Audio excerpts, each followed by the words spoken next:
بختی‌نیسا را برای قدم زدن آماده می کنند. او که از کودکی فلج بود تا چند وقت پیش از جایش برخاستن نمی توانست. حالا مستقلانه قدم می زند. پیش حالتم بسیار نخوب بود. نفس تنگی بود. گریه های زیاد میکردم. شبا بسیار گریه میکردم. از بس که در زمان جنگ داخلی به دنیا آمد، والدان بختی‌نیسا سفر و در ناحیه واسع نتوانستند او را سری وقت و درست معالجه کنند.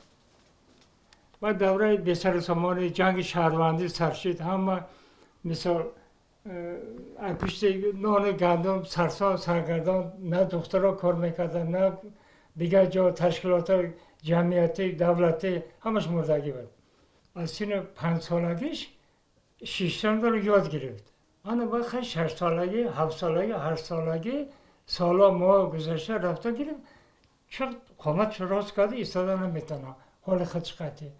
والدانش در سالهای گذشته بختی‌نیسا را به شفاخانه‌های گوناگون بردند تا به پا خیزد و راه برود، تا به وزیران و مقامات دیگر مراجعت کردند که برای معالجه مدد رسانند، ولی بی نتیجه.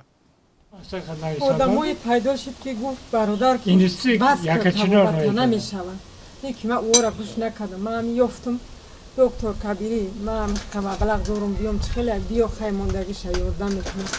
همین بیا گفتم من خیستم، یگون کس گوش نکردم.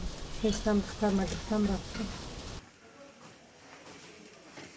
من تبریکت میکنم که خدمایی که چندین سالها انتظار شد.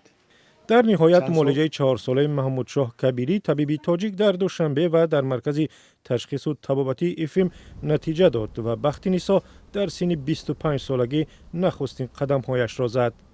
محمود شاه کبیری بر رادیوی آزادی گفت در صورت ادامه معالجه ممکن است بختی‌نیسا خودش مستقلانه و یا حداقل با اثر راه رفتن را یاد بگیرد، اما والدانش حالا امکان پرداخت پول معالجه را ندارند.